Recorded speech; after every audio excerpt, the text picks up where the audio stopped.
Okay, वापस आते हैं। तो हिमलता, आप मुझसे पूछ रहे थे कि ma'am forces are equal, will it show any further displacement? हाँ बेटा, जब दोनों का जो इफेक्ट है दोनों एक दूसरे के इक्वल एंड ऑपोजिट है तो चार्ज का मूवमेंट तो होगा ही। ये चार्ज फिर फ्रीली मूव करेगा towards the point A to B.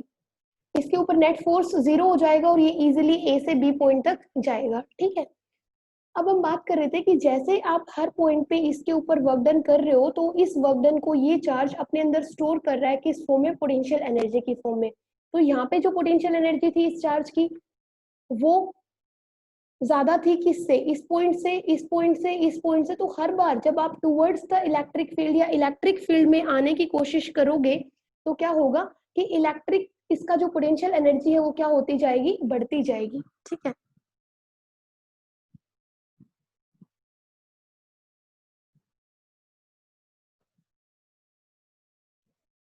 ये आपको देखना है। तो जो पोटेंशियल एनर्जी है, हेमलता एक बार इस टॉपिक को कंप्लीट करा देती हूँ। वर्क डन आप इस चार्ज के ऊपर कर रहे हो, ठीक है। वर्क डन करने से this work done is against the electrostatic force, और इस वर्क डन को ये अपने अंदर स्टोर करता जाएगा किस फॉर्म में? पोटेंशियल एनर्जी की फॉर्म में। तो जितनी पोटेंशियल एनर्जी बी पे होगी, मान लो पोटेंशियल एनर्जी है उसको मैं यू से डिनोट कर देती हूँ, यू पे बी पे ज्यादा होगी या ए पे ज्यादा होगी? ए पे पोटेंशियल एनर्जी कम होगी, बी पे ज्यादा होगी, क्योंकि यहाँ से यहाँ तक लाने के लिए आपने इसके ऊपर फोर्स लगाया। फोर्स लगाया तो क्या हुआ? डिस्प्लेसमेंट हुआ, and this displacement is against the electrostatic force. ठीक है, तो यहाँ पे इस वर्क डन को इसने अपने अंदर स्टोर किया, तो यहाँ पे एनर्जी इज यू ए, और आपने आगे वर्क डन किया तो उसको एनर्जी को ये स्टोर करता गया। जब पॉइंट बी पे आ गया तो उस टाइम पोटेंशियल एनर्जी कितनी है? यू बी है। तो एग्जैक्टली जो पोटेंशियल एनर्जी होगी बी पॉइंट पे वो ज्यादा होगी किससे? जितनी पोटेंशियल एनर्जी कितनी है?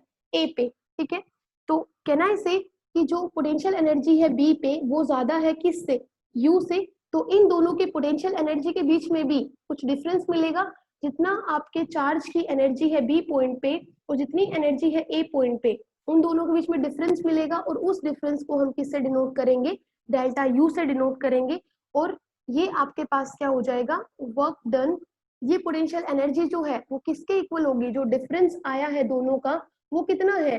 जितना आपने यहाँ से यहाँ तक इसको लाने के लिए जो वर्क डन किया है वही तो है ये डिफरेंस।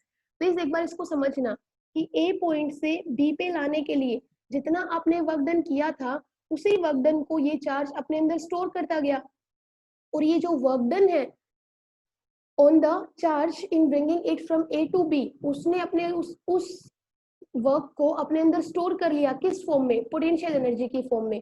तो ये जो दोनों पॉइंट्स के बीच में जो पोटेंशियल एनर्जी का जो डिफरेंस मिला है वही इक्वल है किसके? जितना आपने इस चार्ज के ऊपर क्या किया है? वर्क डन किया है। इसमें कोई प्रॉब्लम है? ये डेल्टा यू को हमने डब्ल्यू ए बी के क्यों इक्वल रख रहे हैं? क्योंकि ए पॉइंट से बी पॉइंट तक लाने के लिए जितना आपने अमाउंट ऑफ वर्क डन किया, तो अगर उसको हमें निकालना हो कि how much work is done on the charge in order to move it from point A to B, कि आपको point A से B पे अगर इसको लाना है तो आपने कितना वर्क डन किया उसको हम कैसे मेजर करेंगे? तो कैसे मेजर करेंगे? जितनी आपके चार्ज की एनर्जी है कहाँ पे? पॉइंट बी पे, जितनी पोटेंशियल एनर्जी बी पे है और जितनी पोटेंशियल एनर्जी ए पे है, दोनों का डिफरेंस ले लो। जो एनर्जी का डिफरेंस आएगा वही एनर्जी का डिफरेंस क्या है? वर्क डन के इक्वल है। इसमें किसी को कोई प्रॉब्लम है बेटा? तो अगेन आप क्या कर सकते हो? जो डेल्टा यू है is equal to the U B minus U A, and this is equal to W A B. Again अगर आप अपना एक पॉइंट जिस पॉइंट से आप ला रहे हो, ये तो अभी हमने यहाँ पे लिया था, अगर इस पॉइंट को ए जो आप पॉइंट जिस पॉइंट से चार्ज को मूव करा रहे हो उस पॉइंट को अगर आप कहाँ पे ले लो? इंफिनिटी पे ले लो, तो उस केस में क्या होगा?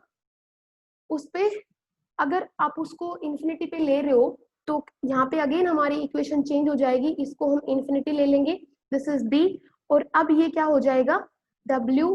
यू बी माइनस ये तो हो गया 0। तो इस पॉइंट पे मान लो इंफिनिटी से बी पॉइंट पे आप ला रहे हो, तो उस पॉइंट बी पे जो पोटेंशियल एनर्जी होगी चार्ज की वो कितनी होगी?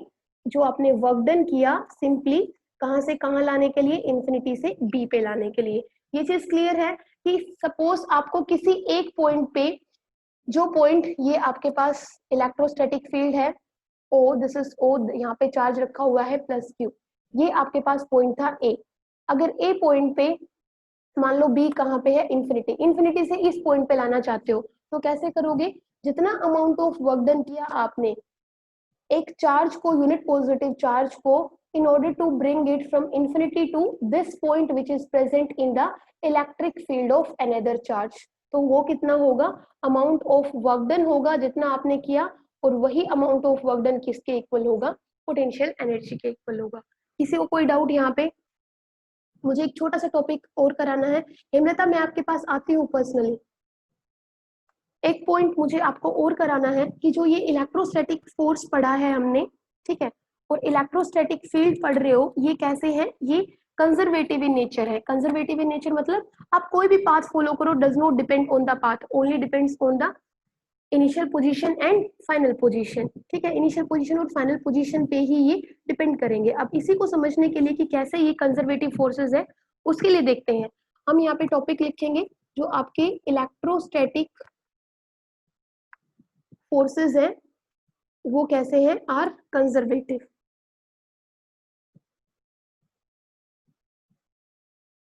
कंजर्वेटिव फोर्सेस है, और इसको प्रूव करने के लिए हम क्या करेंगे, हम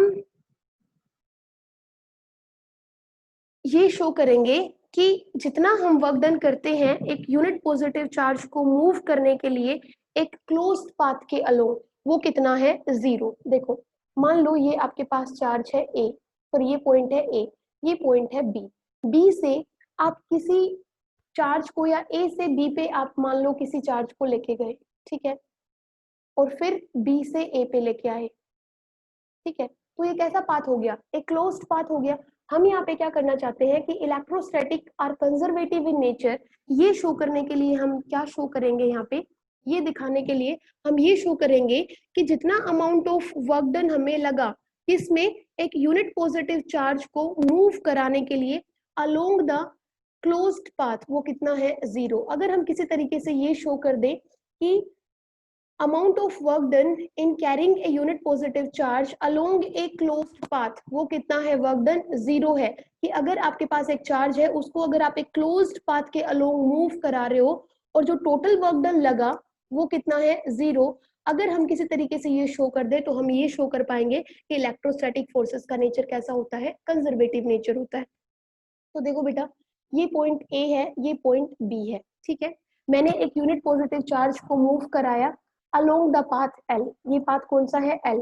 फिर मैंने क्या किया, वापस बी से उस चार्ज को कहाँ पे लेके आई, ए पे, along the path L dash. ये दो पाथ है आपके, एक बार आपने मूव कराया ए से बी और फिर आपने मूव कराया बी टू ए, तो अल्टीमेटली आपका पाथ कैसे हो गया, क्लोज, ए टू बी आप गए और अगेन बी टू, फिर आप कहाँ आ गए, ए, तो ये कैसा पाथ है, क्लोज्ड पाथ, ठीक है।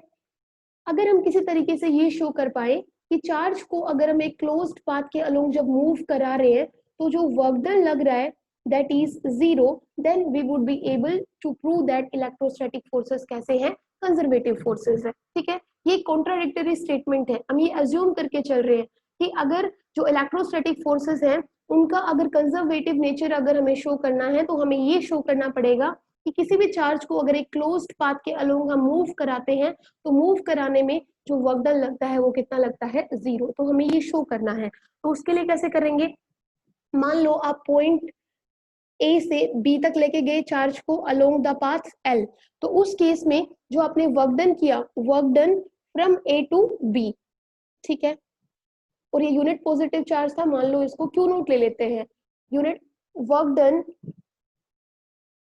इन order to move the charge Q naught from A to B कितना होगा, वो वर्क डन कितना होगा, पोटेंशियल डिफरेंस के इक्वल होगा, जितना पोटेंशियल यहाँ पे है और जितना पोटेंशियल यहाँ पे है, तो यहाँ से यहाँ लेके गए थे, तो इस वर्क डन को ये चार्ज अपने अंदर स्टोर करता गया किस फॉर्म में, पोटेंशियल एनर्जी की फॉर्म में। तो हमने क्या किया, ये इक्वल हो जाएगा किसके, पोटेंशियल डिफरेंस के, बिटवीन द टू पॉइंट्स। कितना क्लियर है, ये फर्स्ट इक्वेशन। अब याद रखिए ये दोनों पॉइंट्स भी किसके अंदर है, इलेक्ट्रिक फील्ड के अंदर है। अब आपने क्या किया, जब बी से ए पे मूव कराया along the path L dash, तो उस टाइम पे जो वर्क डन किया वो कितना हुआ, from B to A work done on charge Q naught, और वो किसके इक्वल होगा, वो होगा V A minus V B के। ये क्लियर है ये इक्वेशन कैसे लिखी। अब यहाँ से यहाँ मूव करा रहे हो तो पोटेंशियल यहाँ पे ज्यादा मिलेगा बजाय कि यहाँ पे, तो इसलिए मैंने डिफरेंस लिया है V A minus V B का। दोनों को ऐड कर दीजिए, क्या होगा, work done from A to B plus work done from B to A, और ये इक्वल होगा किसके, V B minus V A plus V A minus V B. ये देखो कैंसिल हो गया है, तो ये आपके पास क्या आ गया है, 0। इसको मैं क्या लिख सकती हूँ, can I write work done from A to B to A, लिख सकती हूँ, ए से बी और बी से वापस ए। तो work done in order to move the charge Q naught from A to B, B to A, वो कितना है, 0। ठीक है बेटा, तो अगर हमने ये प्रूव कर दिया कि आपके पास एक क्लोज्ड पाथ है, अलोंग द क्लोज्ड पाथ अगर चार्ज को हमें मूव कराना है तो वर्क डन कितना लग रहा है, 0। तो now we are able to say that electrostatic forces कैसे होते हैं, कंजर्वेटिव इन नेचर। तो अगर आपसे क्वेश्चन किया जाए कि electrostatic forces are conservative in nature, give reason to support your answer. ठीक है, तो आप ये आप एक्सप्लेन कर देंगे। एक चीज और यहाँ पे कराना तो और बहुत कुछ था आज आपको,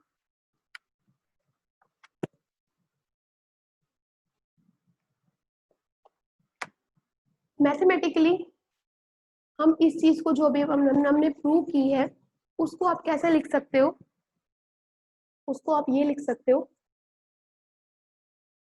ये हम पढ़ेंगे बाद में, ये इक्वेशन है आपके पास, एक लॉ है किसी चीज का, इसको आप मैथमेटिकली ऐसे लिख सकते हो, लाइन इंटीग्रल, ये वाला लाइन इंटीग्रल ऑफ कैसा पाथ है, ये क्लोज्ड पाथ है, तो ये इंटीग्रेशन का साइन है, line integral of closed path of E dot d l is equal to 0। ये अभी बता दूंगी, बहुत सारे ऐसे हमें शो करने हैं। तो जो हमने प्रूव किया उसको अगर मैथमेटिकली आपको लिखना हो तो कैसे लिखोगे कि E डॉट डी एल, ठीक है, of line integral of closed path, ठीक है, ये क्लोज्ड पाथ है, इसका अगर आप लाइन इंटीग्रल ले लेते हो किसका, E डॉट डी एल का, तो वो कितना होगा, 0 होगा। इसको हम बाद में स्टडी बाद में करेंगे, बट ये जो हमने पूरी अभी कहानी स्टडी की उसका एक जो अगर मैथमेटिकल अगर स्टेटमेंट देना हो तो ये दोगे। ठीक है, line integral of electric field over a closed path is always 0। बेटा इतना काफी है आज के लिए, क्योंकि मुझे नेक्स्ट क्लास शेड्यूल करनी है 9 बजे, 11th की क्लास है। अब आप लोग लेफ्ट कर जाओ बेटा एक एक करके, थैंक यू।